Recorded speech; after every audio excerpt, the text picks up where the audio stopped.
سوچئے۔ اگر کسی بالغ فرد کو بتائے بغیر، اطلاع کیے بغیر اپنے گائے کی حصہ داری میں شامل کر لیا تو اس کی قربانی ادا نہیں ہوگی۔ اس کے لیے اسے اطلاع کرنا، بتانا ضروری ہے کہ میں آپ کا حصہ اپنی گائے میں یا اپنے اونٹ میں شامل کر رہا ہوں۔ ہاں، جہاں انڈرسٹوڈ ہوتا ہے، مثلاً گھر میں گائے آتی ہے تو بڑے بھائی کو بھی پتہ ہے کہ میرا حصہ ہوتا ہے، اس کے علاوہ امی کو پتہ ہے کہ میرا حصہ شامل ہوتا ہے، طے شدہ بات ہے، انڈرسٹوڈ ہے، تو پھر اس حالت میں علماء فرماتے ہیں کہ اب اطلاع کرنے کی یا بتانے کی حاجت نہیں ہے، کیونکہ یہ طے شدہ بات ہے کہ ہر سال گائے آتی ہے، فلاں فلاں کا اس میں حصہ ہوتا ہے۔ لیکن کسی نئے حصے دار کو، بالغ کو اگر شامل کر رہے ہیں تو اس کو اطلاع دینا، اس کو بتانا ضروری ہے، ورنہ اس کی قربانی نہیں ہوگی۔ دوستو، چھٹا سوال بڑا اہم ہے۔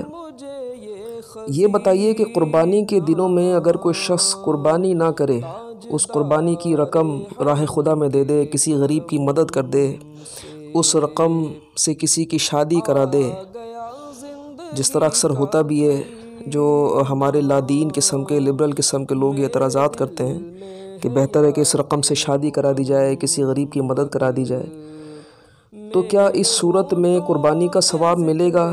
قربانی کی بجائے اگر اس نے رقم کسی کو دے دی تو کیا ثواب ملے گا؟ سوچئے۔ اب اس کا جواب بھی بڑے اطمینان اور دھیان سے سنیے۔ یاد رکھیے کہ قربانی کے دنوں میں جو سب سے اللہ تبارک و تعالیٰ کو پسندیدہ چیز ہے وہ ہے جانور کا خون بہانا۔ وہ جانور جو قربانی کے لیے ہے، اس کا خون بہانا یہ واجب، لازمی اور ضروری ہے۔ اگر یہ رقم کہیں صدقہ خیرات کر دی یا کوئی زندہ جانور ہی کسی کو دے دیا تو قربانی ادا نہیں ہوگی، قربانی ادا نہیں ہوگی، قربانی ادا نہیں ہوگی۔ ناظرین محترم، سوال نمبر 7، یہ بھی بڑا اہم سوال ہے۔ جب قصاب آپ کا بکرا یا گائے ذبح کرتا ہے تو آپ بھی برکت کے لیے چھری پر اپنا ہاتھ رکھ لیتے ہیں، یا قصاب آپ سے کہتا ہے کہ یہ آپ بھی ہاتھ رکھ لیجئے، تو بسم اللہ، اللہ اکبر دونوں کے لیے پڑھنا ضروری ہے یا کسی ایک نے پڑھ لیا تو کام چل جائے گا؟ بڑا اہم سوال ہے، سوچئے اور درود پاک پڑھتے رہیے۔ اب اس کا جواب بھی سن لیجئے۔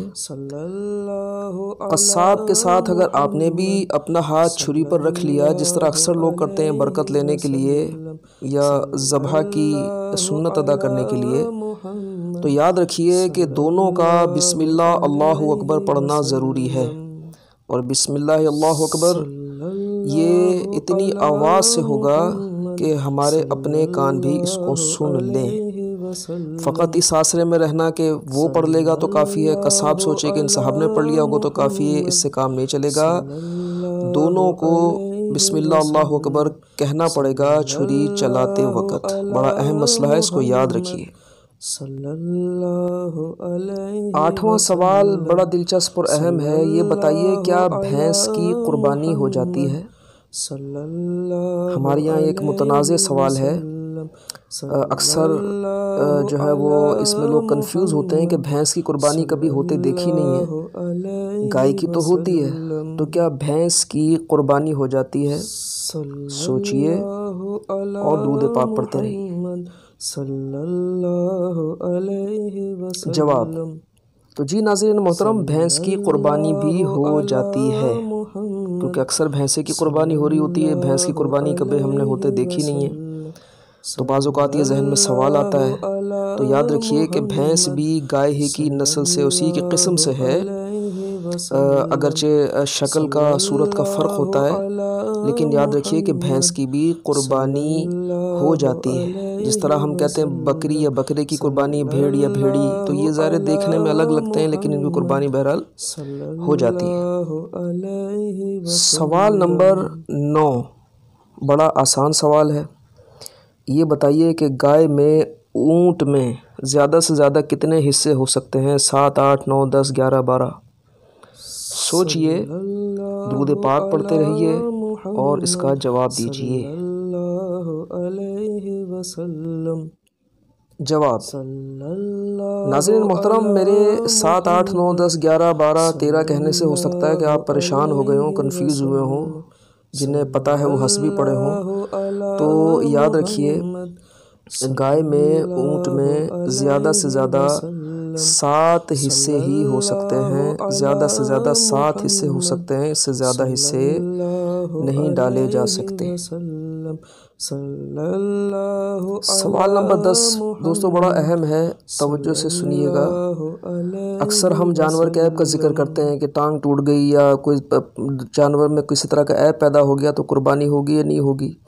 اب آپ سے ایک سوال یہ ہے کہ آپ کا صحت مند اچھا خاصا جانور ہے، ذبح کرنے کے لیے آپ اس کو لے آئے، اب اس دوران طاقت آزمائی کرتے مثلاً جانور کو چوٹ لگ گئی، زخمی ہو گیا کسی حوالے سے، تو کیا اس کی قربانی ہو جائے گی یا نہیں ہو جائے گی؟ سوچئے، درود پاک پڑھتے رہیے۔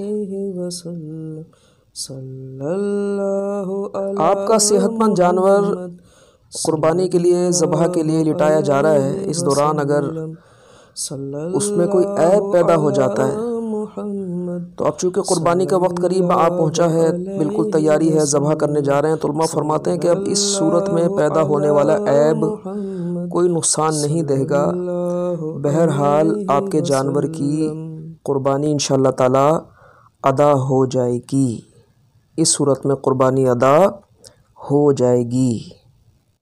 تو ناظرین محترم، امید ہے کہ سوالات بڑے دلچسپ اور پیارے لگے ہوں گے، علم دین میں اضافہ بھی ہوا ہوگا۔ تو اس ویڈیو کو ہو سکے تو شیئر کیجئے، چینل نون سے نیکی کو سبسکرائب کیجئے، اس کی دعوت بھی عام کیجئے۔ چینل پہ بڑی زبردست دلچسپ ویڈیوز موجود ہیں، ان کو بھی دیکھیے اور اپنا فیڈ بیک دیجئے۔ مجھے دعاؤں میں بہت زیادہ یاد رکھیے۔